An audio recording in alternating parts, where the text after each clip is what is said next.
Hello guys, welcome back to my channel. This is Vidya, your virtual study partner, here again to present a new vlog. तो first of all usually school से वापस आके सबसे पहले किया face wash और उसके बाद वैसे मैं कोई फेस वॉश यूज़ नहीं करती क्योंकि सब आधे से ज़्यादा केमिकल यूज़ होता है, तो इसलिए मैं बस वाटर स्प्लैश करती हूँ। उसके बाद फिर मैंने खाया 5 स्टार, मस्त लगा। उसके बाद आधा घंटे का ब्रेक लेने के बाद फिर मैंने अपनी पढ़ाई स्टार्ट करी, जिसमें सबसे पहले टू डू लिस्ट बनाया मैंने आज का, जिसमें मैं ऑलमोस्ट सारे सब्जेक्ट इंक्लूड करती हूँ एक्सेप्ट इंग्लिश।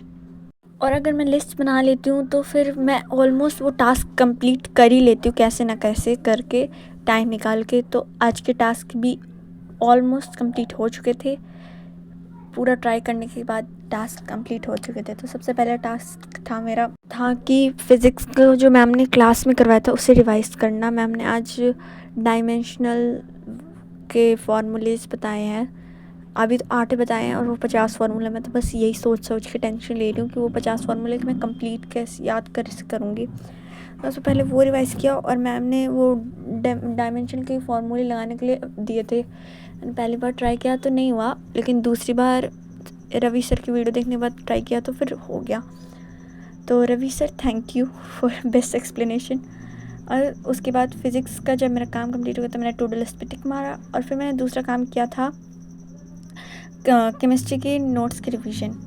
केमिस्ट्री के नोट्स की रिवीजन इसलिए ज़रूरी थी क्योंकि क्लास में जो भी करवाती है मैम, उसे जब तक घर पे 24 वाली है रूल मैं यूज़ करना चाह रही हूँ अभी, जो 24 आवर्स के अंदर उसे एक बार रिवाइज़ कर लेना ताकि वो माइंड में एकदम सेट हो जाए सीमेंट लगा के। इसलिए फिर मैंने केमिस्ट्री का रिवीजन किया, जिसमें आज हमने मैटर, एटम और मॉलिक्यूल और उसके फिज़िकल और केमिकल क्लासिफिकेशन देखे थे। वो रिवाइज़ करने के बाद फिर मेरे को कल जो मैंने वीडियो देखी थी फ़िज़िक्स की इंट्रोडक्शन वाली, उसमें सर ने बोला था 1 to 10 की क्यूब्स याद करने के लिए, क्योंकि वो बहुत मतलब ज़रूरी होते हैं। तो मैंने पहले तो फ़ोन में से निकाल के 1 to 10 का क्यूब लिखा और उसके बाद उन्हें याद किए ताकि कैलकुलेशन आसान हो जाए। स्क्वायर्स तो मेरे को 1 to 20 आते हैं, लेकिन क्यूब्स नहीं आते थे, वो भी मैंने आज पक्के कर लिए। और रही बात टेबल्स की, तो टेबल्स तो मैं याद करना भूल ही जाती हूँ और एक दिन याद करती हूँ, 2 दिन याद करती हूँ, 1 वीक याद रहेगा, फिर अगले वीक भूल जाती हूँ। इसलिए टेबल याद करने में थोड़ा टाइम लगेगा, इसलिए मैं धीरे धीरे करूँगी। मेरे को 20 तक टेबल तो आते हैं, लेकिन सबके 5 तक ही आते हैं, फिर 16 के बाद उसके नीचे नहीं आते। तो अब वो भी कंप्लीट करना है ताकि कॉम्पिटिटिव एग्ज़ाम में वो बहुत अच्छा हेल्प करता है जल्दी क्वेश्चन सॉल्व करने में। अब मैं बोल रही थी ना फ़िज़िक्स बहुत ईज़ी है और हमारी टीचर भी बहुत अच्छी मिली है और ऑनलाइन भी सर बहुत अच्छा पढ़ाते हैं, लेकिन इट ऑल नीड प्रैक्टिस। मैं क्लास में कर रही थी तो मेरे को बहुत अच्छे से आ रहा था, लेकिन घर पे आई मैंने पहला क्वेश्चन ट्राई किया, वो नहीं हुआ।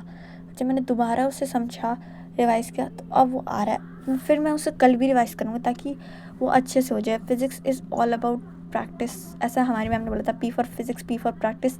और फिज़िक्स में P फॉर पेशेंस भी रखना पड़ेगा। न्यूमेरिकल्स बहुत बार सॉल्व नहीं होंगे, तो ये नहीं है कि फ़िज़िक्स को छोड़ देना है, फ़िज़िक्स पे भी फोकस करना है। देन मैं घर पे आते सबसे पहले ऑलमोस्ट टाइम फ़िज़िक्स को ही पढ़ती हूँ, क्योंकि चाहती हूँ मैं फ़िज़िक्स का कंप्लीट हो जाए। फ़िज़िक्स के लिए जितना डरा रखा है ना, मेरा फ़िज़िक्स उतना स्ट्रॉन्ग बन जाए वीक की जगह। इसलिए सबसे पहले फ़िज़िक्स करती हूँ मैं घर पे आके।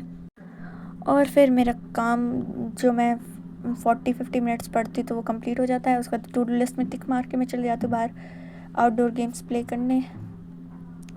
आउटडोर गेम्स में मेरी फ्रेंड्स हैं जो हमारे साथ खेलते हैं, तो हम रोज़ अलग अलग टाइप की गेम्स खेलते थे। कभी हाइड एंड सीक खेल लेते, कभी बैडमिंटन, ऐसे ऐसे गेम्स खेलते हैं। और इससे फ़िज़िकल एक्टिविटी भी हो जाती है एकदम, मतलब ऐसे नहीं बन जाते हम एकदम रुके हुए से, एकदम जैसे हेल्थ के लिए बिल्कुल ध्यान नहीं देते, तो ऐसे हेल्थ पे भी ध्यान चला जाता है।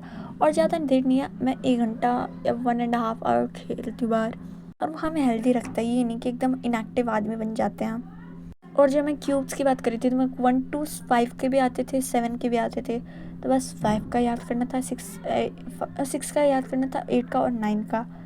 तो वो तो याद करने में ऐसे चुटकियों में टाइम भी नहीं लगा ज़्यादा, तुरंत के तुरंत याद हो गए।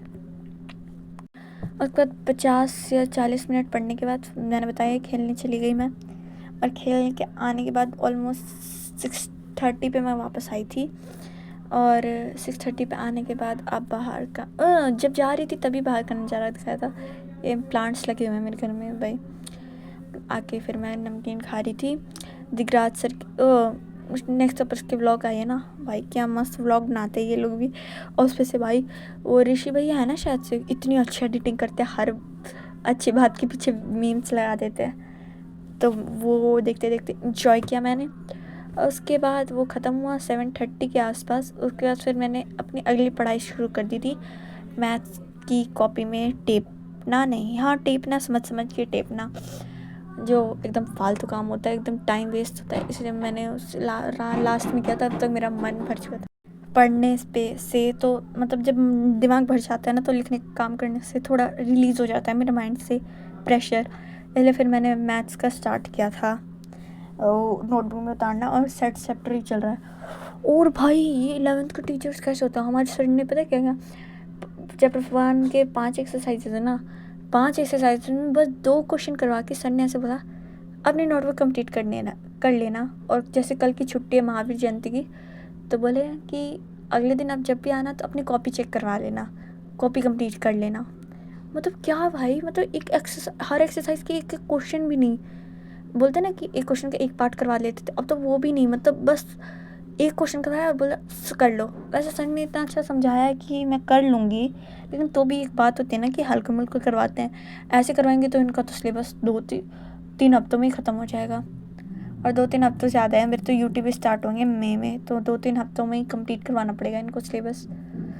मई की स्टार्टिंग में हो जाएगा और 18 तारीख से हमारे समर वैकेशंस पड़ेंगे।